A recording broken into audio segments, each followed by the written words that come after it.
Behind the scenes. Part 1. Audio. The audio for this animation was computer generated. First, a MIDI file was recorded on a piano keyboard.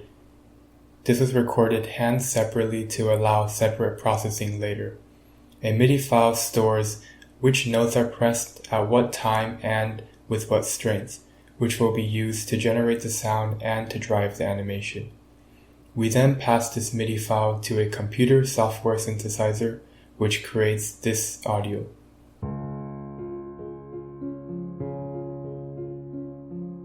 This can be improved in the future by adjusting sound font parameters.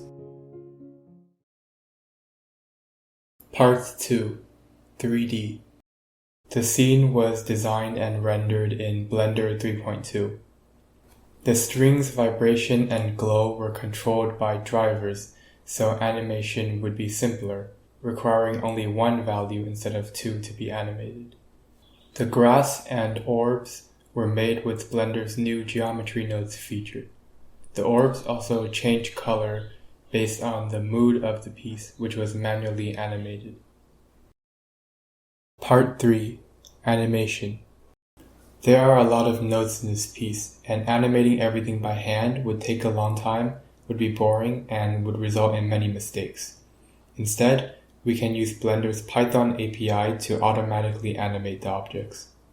This animation used two algorithms, one for animating the string's intensity and the other for the hammers. The algorithm for animating the strings is very straightforward. We set the intensity to a specified value when the note is playing, and we gradually decrease it until it's close enough to zero or another note is playing. To improve the efficiency and cleanness, we can keyframe once every 10 frames instead of every frame. This will preserve the exponential decay shape, but will reduce the amount of keyframes needed. The hammers are a bit more complicated.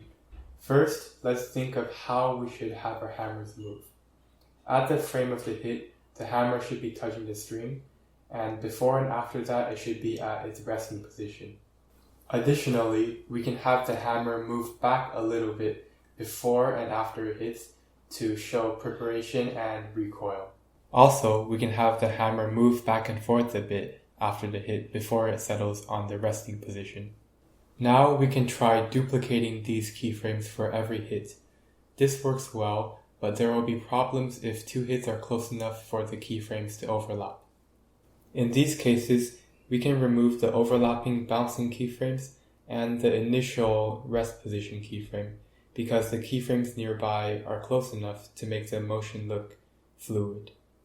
Last, there is also a case where two hits are so close that we can't fit anything inside them if we remove all their keyframes. For these situations, we can just ignore everything except for the recoil in the middle. All of these algorithms will soon be moved over to a free and open source library I developed specifically for animating musical instruments. This library is available on GitHub.